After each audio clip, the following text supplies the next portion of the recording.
Hi, everybody. Welcome to our Philippians devotional series. I have the privilege of doing the second session here with you today. So I'd like to invite you to turn to the book of Philippians, the letter that Paul wrote to the church in Philippi. And we're in chapter 1 and beginning at verse 12. Paul writes, "Now I want you to know, brothers and sisters, that what has happened to me has actually served to advance the gospel. As a result, it has become clear throughout the whole palace guard and to everyone else that I am in chains for Christ." Let's remember that phrase, in chains, okay? That's what we're going to focus on this morning. "And because of my chains, most of the brothers and sisters have become confident in the Lord and dare all the more to proclaim the gospel without fear." So here's Paul. He was illegally arrested back in Jerusalem, thrown into jail in Caesarea for 2 years, put him on a ship. He demanded to be heard by the Roman authorities. He has a shipwreck, and now he's under house arrest in Rome. Wow, what a discouraging set of circumstances for the poor Apostle Paul. But he takes these circumstances and he says, look, I am in chains to advance the gospel. Great phrase there, advance the gospel. That means to be a pioneer for the gospel. I love American history. I love to read about the pioneers and the settling of the West.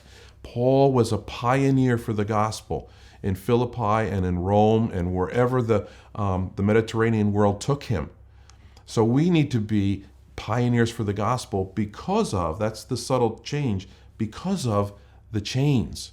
Paul could have easily said, oh, I'm in chains. I'm just going to sit here in the corner and I'm going to mope around and I'm going to be discouraged and depressed and I'm not going to do anything and I'm in chains and that's it. My life is over. But no, Paul says these chains have served to advance the gospel. Now, how does it advance the gospel? How do these chains do that? Well, there's two things that advance the gospel in this passage, and I want to share them with you. One is, it says, as a result, verse 13, it has become clear throughout the whole palace guard and everyone else that I am in chains for Christ.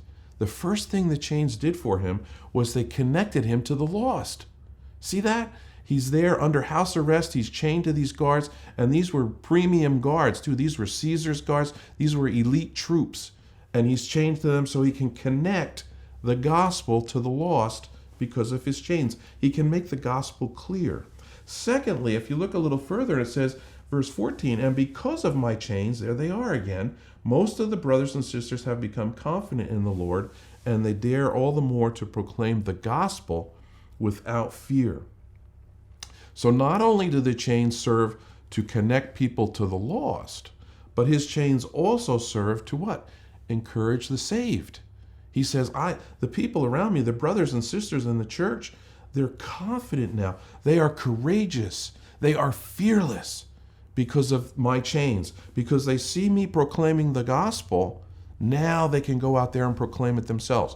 Very interesting word there, proclaim the gospel. It means to have a conversation about the gospel. So Paul is not telling us you need to go out and get a pulpit in a church and preach the gospel. He's saying just talk to people about the gospel. Tell people about Jesus Christ. Have a conversation with them. Ask questions. Dialogue with them about the gospel.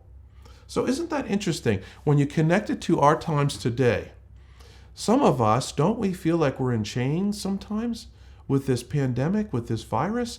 We just kind of think it's never going to end. It's so uncertain. We become fearful, don't we? We're just full of fear. But why are we afraid? Why are we afraid? We have the chains of the pandemic holding us back. When if we look at a passage like this, Paul says, these chains have served to advance the gospel. These chains have given me an opportunity to talk to all the people around me who aren't saved. Listen to this. Your FedEx drivers, your postal service workers, your doctors, your nurses, your trash collectors, all those people who don't know Christ. You now have an opportunity to talk to them, to give them a card, to honor them, to encourage them. All those first responders, your police departments and fire departments.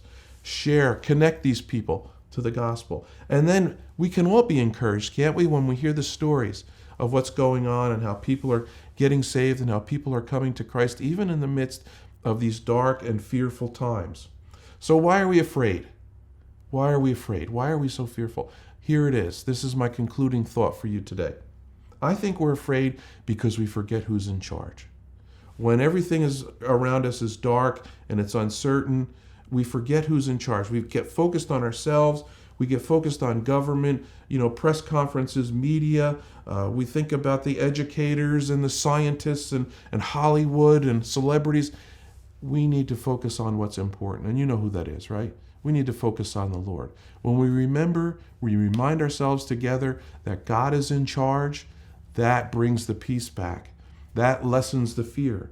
So if you're discouraged today, or if you're fearful today, I want you to remember this, that God is in charge. He's sovereign. He's all-powerful. He's all-knowing. He's in charge, and he has this, okay? So go out there like Paul did with his chains and be courageous, okay? And be fearless. Don't forget, stay safe and stay close to the Lord.